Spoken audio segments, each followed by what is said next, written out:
Hey, everybody. So I've been asked a few questions concerning mental health stuff in regards to me since I've started this channel. And I thought today I would go over some of those questions and kind of in a story type of way, telling some of the story of my life. I was about 10 years old when I first started dealing with anxiety. And anxiety for me has been just horrible. And that's ultimately what made me start going on medication. And February 8th of this month will be 2 years to the day that I started medication. And I'll get to that as well. So I've been on medication for 2 years. So, but about 9 years old, my heart would race and I would just not feel at a calmness and at peace. It was an anxiety, and I'd get worked up over things, and I would worry about them, and so I can trace it back to about 9 years old. And as I grew older, and as life started to get bigger for me, marriage and all that stuff, and a child, and just everything that everybody deals with, or most people, it just kept getting worse and worse. And there's been times where with anxiety, I guess it's been my daughter's 21 years old now. So before she was born, there was a time where I had a hard time leaving the house. My anxiety has to do with health a lot of times. And I would think that I'm having a heart attack, or as a lot of us do with this sort of thing, we look stuff up on Google, and anything that we look up seems to mean that we're dying, and I would believe that. And I had a wonderful doctor, Dr. Michael Pleasance, who's since retired. He prescribed me one time. The prescription was to not go on Google and look those things up. I have to say that did help, and I've been better about that ever since that he told me to do that prescription he gave me. And that's been many years ago. Zoe was young, so 17, 18 years ago that he told me to do that. Now, I have still went online, I've still looked things up, but not to the extent I used to do.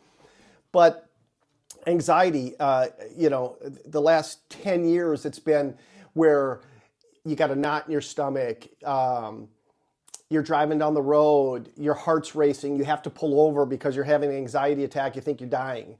I've had to go to the hospital, the emergency room, a handful of times over this, only to find out, no, I'm not having a heart attack. I've had an anxiety attack where I couldn't breathe properly, and it's just horrible. It's just, I can't explain it. When it's always been at its worst has been when I go to bed.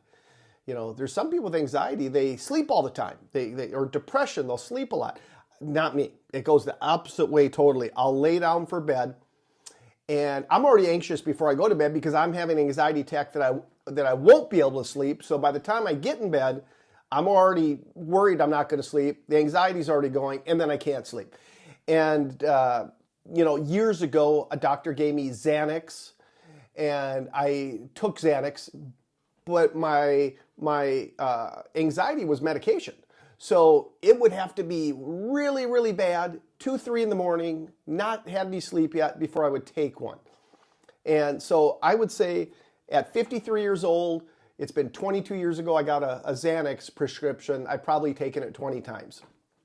And in the beginning, out of those 20 times, it would help me go to sleep.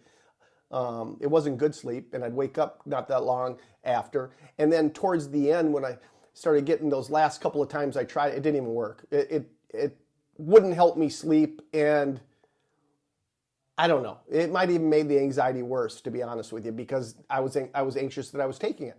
And I knew that was a really bad medication. I know some people have had really good success with that drug, but there's a lot more people that haven't had good success with that drug, and it's caused long-term issues for them since they've stopped taking it. And stopping taking it can be very difficult as well. A lot of withdrawals, and I won't get into all that right now about that drug, but it was always something that was really scary for me to take it, and I didn't want to take it very much. So that wasn't very good.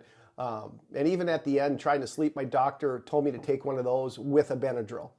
And I didn't like doing that either. I didn't like it. So it got so bad, the anxiety, that I finally broke down and went to the doctor after 3 nights of not sleeping. I went to urgent care.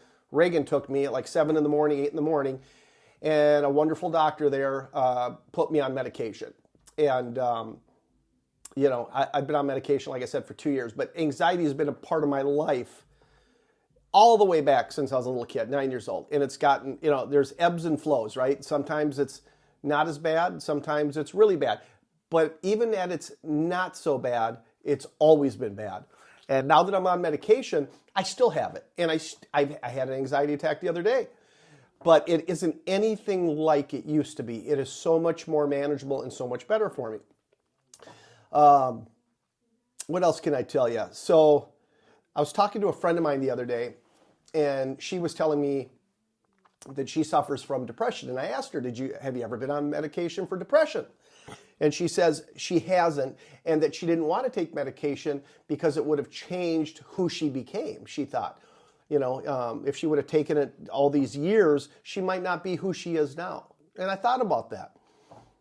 I've done a lot in my life, good and bad, but hopefully more good than bad, especially my adult years. I started a business, and it Lemon Squad auto inspections, and it got very, very big. And I did that with major anxiety. And that major anxiety was a driving force of doing that business. So I started thinking about what she said. If it wasn't for that anxiety pushing me along and making me so scared of failure, of having to go back to work as a mechanic, because that's what I did before Lemon Squad. I was an automotive mechanic. And being an automotive mechanic is a great job for a lot of people. I had major anxiety at the shop. I had anxiety attacks all the time at the dealership. It was horrible for me. And anyway, I was thinking about it though.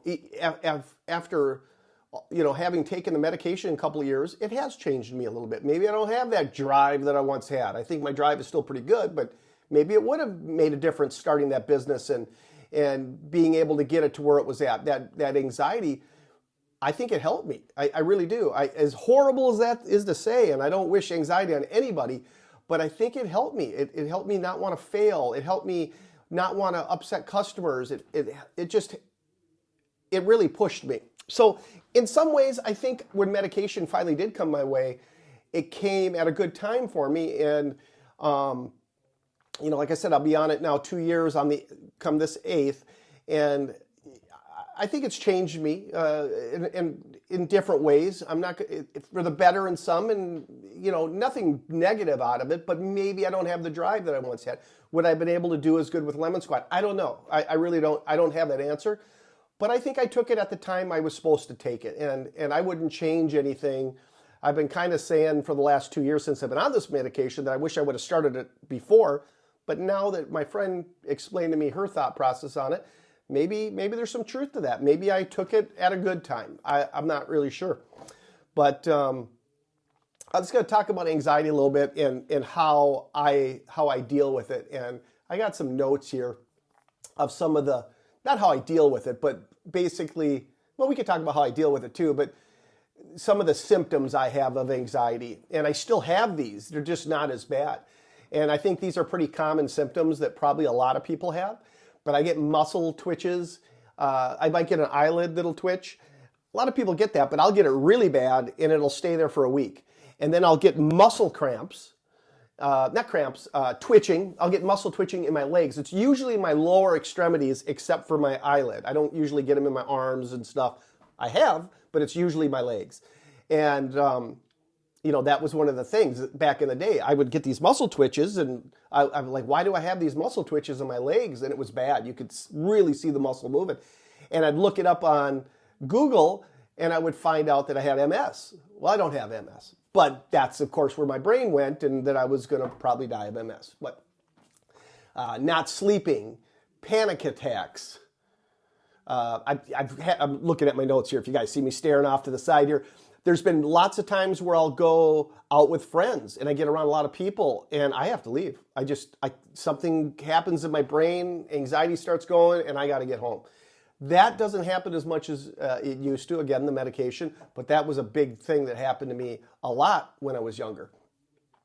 Not all that long ago, before I started taking the medication. Heart racing, sweating. I could just be, driving along, having an anxiety attack, and just start sweating as part of my anxiety. Always thinking I'm going to die. That's my anxiety. It always goes to that. I'm having a heart attack. I'm going to die. I have cancer.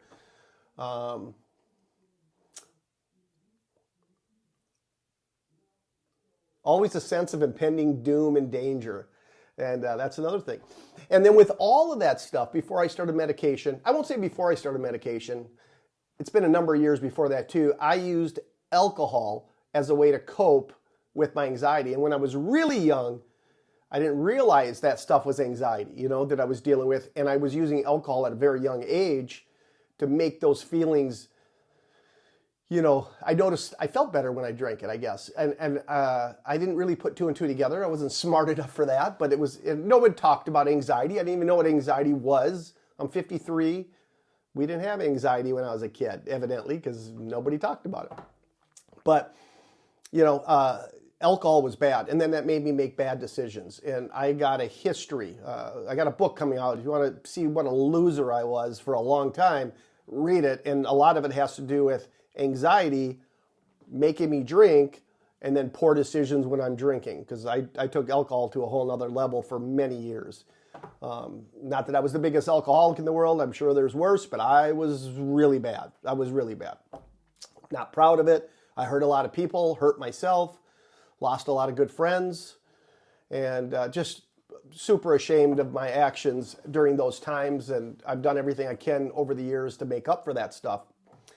But anyway, I know some people have been asking about some of this stuff. It's kind of a ramble, this video. I hope you can see something in it that maybe speaks to you, I guess. But, keep the questions coming. I'd love to do more videos and tell you more about my life, whatever you guys want to know. I'm an open book these days. So anyway, I hope everybody has a great week.